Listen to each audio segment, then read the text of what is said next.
fijación externa.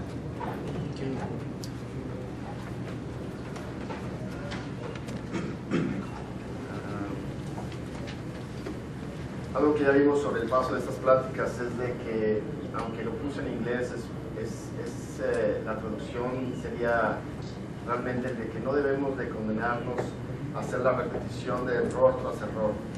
Lo que tenemos que hacer es leer, planear, planear y no regresar a tener un error quirúrgico y no realmente a veces creemos que nuestras ideas son nuevas y no es cierto. Nuestras ideas ya están publicadas, muchas veces simplemente es irnos atrás, ver la historia y conocer que pocas veces tenemos nuevas ideas y podemos caer en los errores que ya se hicieron anteriormente. Entonces, el principio biomecánico y el principio biológico en general de cualquiera de este tipo de osteotomías, de este tipo de fijaciones para la corrección de las deformidades celulares, como dice en el libro del principio biológico de Paley y de Orthofix, es que es restaurar la extremidad a una alineación perfecta y evitar en lo posible una artroplastia o una amputación. El primer fijador externo que se le dé crédito, el primer fijador externo fue publicado en 1843. Ese fijador externo principalmente se desarrolló con fines de reducir una fractura de rótula y es la primera idea. Yo he visto publicados ahora artículos o trabajos en algunas de nuestras instituciones en las que creemos que estamos haciendo algo novedoso y realmente es nada más irnos 200 años atrás. El primer paciente se publicó en 1937 y, por ejemplo, el método de McKee es un paciente en el que tenemos una férula de Thomas y después de la férula de Thomas en el que trataba de hacer el doctor McKee trataba de hacer un alargamiento óseo. No con esto conforme, cuando vio que no podía controlarlo, lo que pasó fue utilizar pines a través de las extremidades y controlar esa deformidad angular. Si nos podemos ir por toda la historia del Dr. Weblock, el grupo de ellos hacen la primera distracción utilizando ya clavos roscados y tensores, y el Dr. Elizabeth en 1953, obviamente en esta área de Europa, ya publicaba y tenía trabajos importantes sobre la colocación de transportes óseos y alargamientos a su vez. Sin embargo, estos obviamente llegaron hasta nosotros hasta después de los años 80.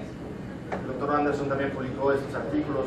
Estos son tratamientos que se siguen haciendo en algunos lugares de Latinoamérica, principalmente en los que no tenemos recursos como el sector, donde nos tenemos que adaptar, pero no podemos también llegar a puntos donde no debemos hacer lo correcto.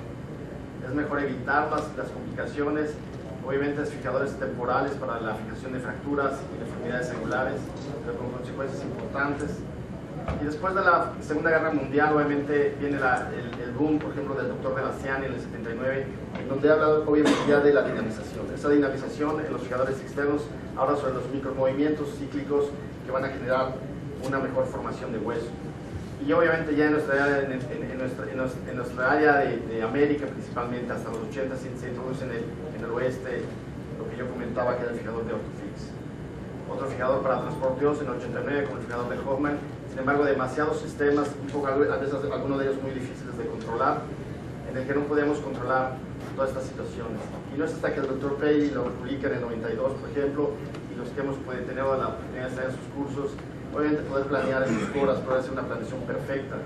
Y realmente es un curso increíble en el que te puede llevar de la mano a realmente entender dónde debes hacer los fijadores en el 93, como aquí, en el cual podemos ver cómo tenemos una deformidad angular, un acortamiento de la extremidad. Podemos controlar incluso con el fijador externo alguna situación en la que podemos alargar la extremidad. No nada más con eso, sino aquí, por ejemplo, en esta situación tenemos dos clavos roscados en los fijador externo. Sin embargo, inicialmente lo tenemos en 3 y podemos dinamizarlo simplemente con quitar un solo tornillo y ya estamos dinamizando el sistema.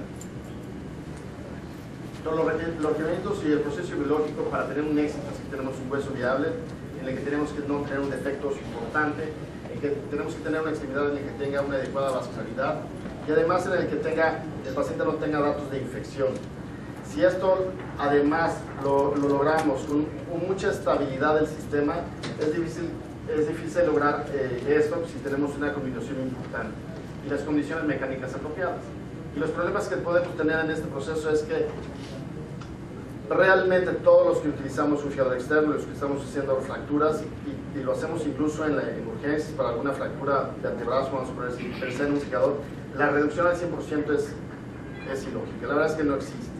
Entonces, si tenemos ese 100% ahora con un fijador externo, tenemos el tiempo, como dice aquí, tenemos una carrera contra el desarrollo de una infección, porque está demostrado en los artículos que cualquiera que se anime a poner un fijador externo va a tener entre 3 y 5 complicaciones por paciente.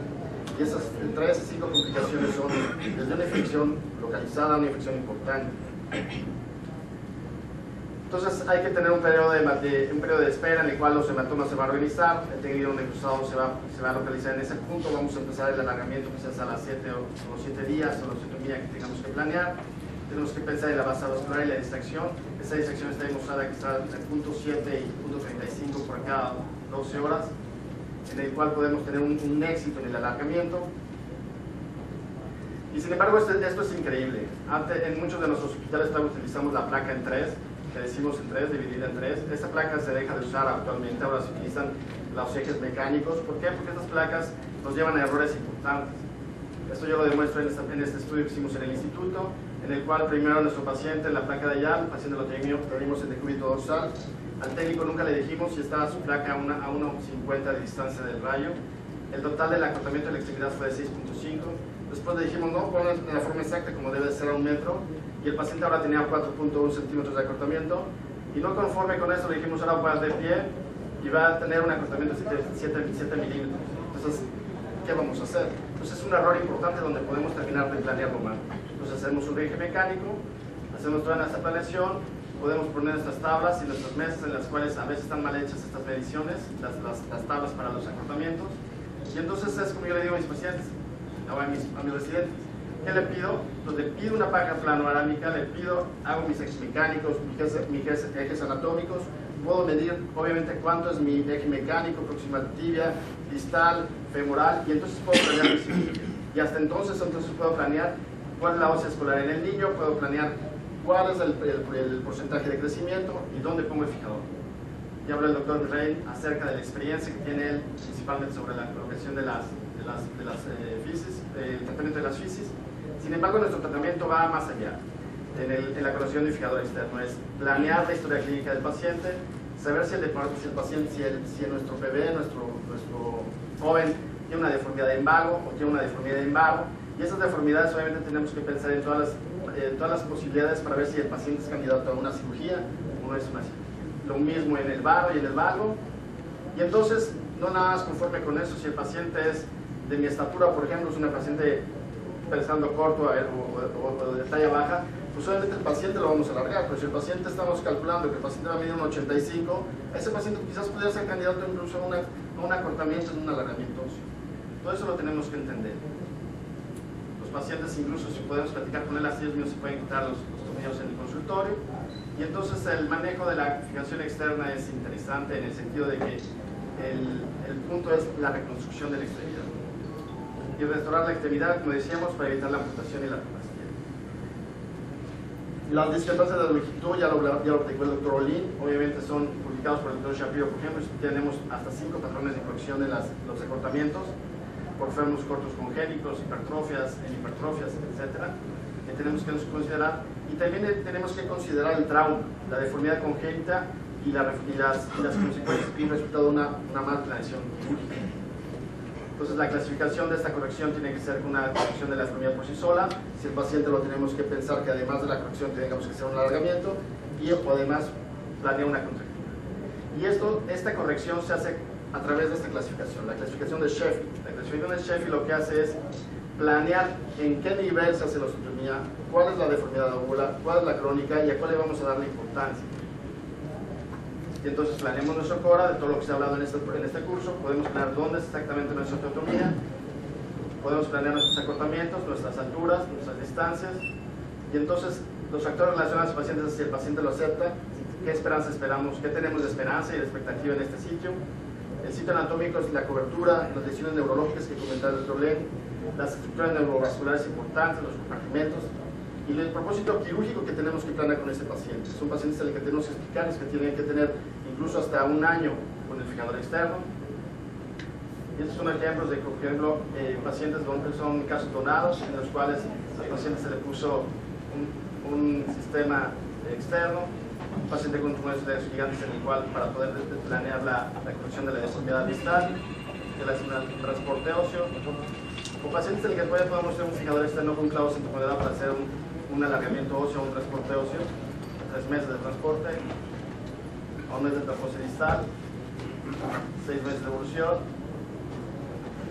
3 meses ya cuando todavía tenemos el fijador, acabamos de tirar el fijador, un alargamiento importante, la fijación, se le coloca el intento en defecto óseo.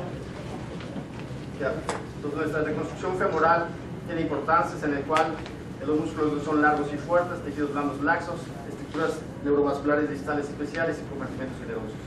Y aquí simplemente la corrección en agudo y no como en la tibia. Entonces tenemos algunas reglas y algunos tips. Las reglas es ajustar el fijador, nunca ir muy rápido ni muy lento, usar un fijador que siempre sea familiar al nuestro, siempre entender que es siempre mirar hacia arriba y abajo, eso es importante. Podemos tener correcciones como los casos que ya vimos, en los cuales creemos que corregimos el fémur y la rodilla la dejamos inclinada, o el tobillo a su vez. Respetar y saber cuándo detenernos. Y lo más importante es el pedir ayuda.